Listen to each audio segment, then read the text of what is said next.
Hey guys, this is God of Politics, and welcome back to a brand new video. But before we get started with this video, please like this video and subscribe to the channel. Also join the Discord that is linked down in the description, and check out the website, which is also linked down in the description. But in today's video, I do want to do my updated Senate Battleground map. Today's date is October 3rd. I will have two more Senate Battleground maps before the election, but I do have some rating changes for this map. It's going to be a very interesting map. And let's get right to it. So, as always, we will start off with the safe Republican states. That includes Idaho, Wyoming, South Dakota, Nebraska. I'm also moving Kansas into the safe column. We had some polls like the Civics poll, which, before only had Bollier down 3, now has her down about 9. I don't really see much of a chance for her to win.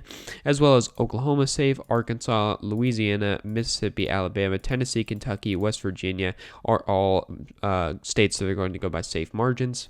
And so that adds up to 43 safe seats for the Republican Party. And then for the Democratic Party, I do believe they will win Oregon by safe margin, as well as both Colorado and New Mexico. I'm moving Colorado to the safe margin. Cory Gardner basically killed himself, or killed his chances of winning, by saying he would vote for Amy Coney Barrett. And New Mexico, you have Ben Ray Lujan here, who is going to easily win his race as well. Those are both safe states, as well as Illinois is obviously going to be safe.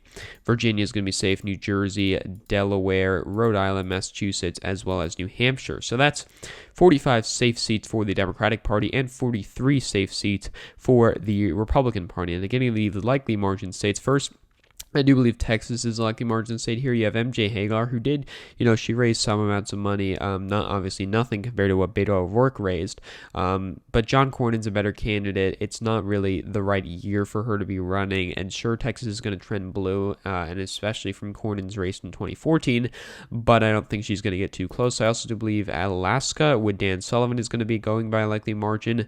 You have Al Gross here for the independent who would caucus with the Democrats going against him. He's done not too well in fundraising, but he has been close in some of the polls.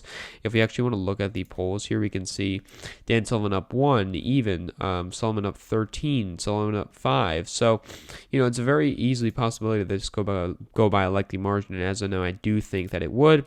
And then finally, the last likely margin state, I do believe South Carolina will go by a likely margin state. I'm really hesitant about this state. I've had it as likely for a while, but, some polls have shown even closer. We have Graham +1, Graham +1, even, Graham +1, Jamie Harrison +2, Graham +1, and even. So, sure, some of them are like Quinnipiac having it tied. That's completely ridiculous. The only one having him up is his own internal polling data. We have a YouGov poll that has Graham up by 1, but I wouldn't necessarily trust these polls. I don't think Jamie Harrison is going to do this well, and sure, he has a lot of money and stuff, but at the end of the day, I don't think he's going to get that close. We also have the Constitution Party candidate that just dropped out, so I don't think it's going to be too hard for Lindsey Graham to win. He'll win by a likely margin. And then the likely margin states for the Democrats. First, I do believe Minnesota. Some people thought this could be close for a while. If you look at the Minnesota polls, there was like an Emerson poll that had it close, but then we had Smith +8, Smith +10, Smith +15, Smith +7, Smith +9. If you want to go back further, you can find Emerson had her up 3, Harper had her up 2, but since then the polls have all been in Tina Smith's favor, plus she has like a 7-1 cash on hand and fundraising advantage against Jason Lewis, and the trends are somewhat in her favor in these suburban areas, and she won easily in 2018, so I don't think she's going to have much problem winning in 2020 either. As well as Michigan, I do want to put it at a likely margin. I think this is really on cusp of being a lean margin, but I'm just going to leave it at a likely margin for now because John James is actually a pretty good candidate. He's done all right in fundraising. He's doing all right in some of the polls. I believe Trafalgar only had Gary Peters up by 1 percentage point. But I do believe that Gary Peters would be able to get some of those undecided voters to him, especially since he's a more generic Democrat that not many people know, and especially since I also do believe Joe Biden's up by around 3 percentage points right now in Michigan. I do believe that translates onto Gary Peters, who will actually run ahead of Joe Biden, and he will win by a likely margin. So after the likely margin states, Democrats are at 47, Republicans are at 46. Getting the lead margin states, first I do believe Montana is a lead margin state. If we want to look at the polls for the state of Montana here, we can see We had Daines +1, Daines +3, Daines +6, Daines +3, Daines +2, Bullock +2. You know, back here we had some polls. This is back in May. Some polls had Bullock up, but now it's looking less and less likely that Steve Bullock's going to be able to win. We had this very good poll from Siena College / the New York Times. You know, they're a pretty decent polling source. They actually had the Democratic candidate up in the congressional race, the Montana at-large congressional seat. I do expect it to be close, and maybe not this close, maybe around 3 percentage points right now. Steve Bullock didn't do too well in the debate when I was watching it the other day.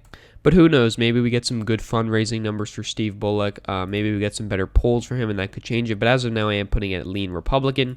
I also am putting both of the Georgia seats at lean Republican. I'm actually moving the Georgia special election to lean because Raphael Warnock has gained some momentum after Lieberman lost a lot of his momentum, and he also got the endorsement of Barack Obama, which seems to have helped him. If we actually look at some of the polls from the state of Georgia, we can see here that Warnock was +5 against Collins. He was up 10 against Loeffler, according to the Civics poll. YouGov, actually, if we look at let's find some special election polls. So he's been ahead, or at least tied, or going into the runoff in some of these states. If it was going to be 2 Republicans, I'd probably just put it as safe Republican because it's going to be Republican regardless.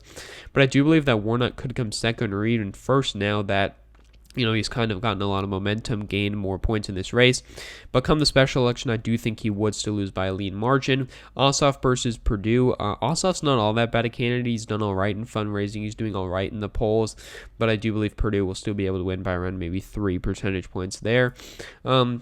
And then that's all the lean margin states for them. And then Arizona, North Carolina, and Maine, I do believe, are going to be lean margin states. Arizona, you've got Mark Kelly, who is a great candidate, basically doubling Martha McSally's numbers. The polls are just so in his favor. It's just it's insane going against an incumbent. Martha McSally is pretty much going to be the loss of both Senate seats just because of her. We had Kelly +9, Kelly +9, Kelly +4, Kelly +9, Kelly +12, Kelly +8, +1, +5, +9. So, you know, it's getting completely crazy how much he's ahead right now. I would put it on the cusp of likely, but I think maybe the Supreme Court thing could help Martha McSally a little bit. Some conservatives, less ticket splitting, but we'll see. But I am now saying, you know, Mark Kelly will win by just under 5 percentage points. So Democrats are already at 50 seats here, and I'm actually flipping the Iowa Senate seat into tilt Democrat. I did do this a couple weeks ago, or actually maybe about just over a week ago on my website.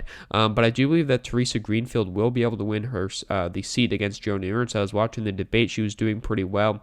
She's doing pretty well in fundraising, but I assume we'll have more fundraising coming out soon. The deadline is October 15th. We also do have some polls that have been pretty good for Teresa Greenfield lately. We had the gold standard of polls, which is Seltzer & Co., which had Greenfield up 3. We also had Monmouth, which had Greenfield up 3. Siena College, which had Greenfield up 2. Data Progress, which had Greenfield up 2. RABA Research, which had Greenfield up 12. So the polls have been very good for her lately, and it looks like she's gaining some momentum. And Iowa's a very swingy state. Democrats won here in the midterms in terms of the House races, and Joe Biden's doing well in their polls right now. While I don't think he'll win the state, I do think he can get quite close. So overall, this is the Senate map I have right now. 51 Democrats, 49 Republicans. This would be an overtake of the Senate by the Democratic Party, and assuming Joe Biden would win as well, it means they'd probably be able to pass some actual legislation, maybe even get rid of the filibuster, add Puerto Rico and D.C. as states. We'll see what happens, but that's in the future. This is what is happening now, what my prediction is for how these Senate elections will be right now. So thank you all for watching this video. Please like this video and subscribe to the channel. Also join the Discord that is linked down in the description, and check out the website, which is linked down in the description. So again, guys, thank you all for watching this video, and I will see you guys later.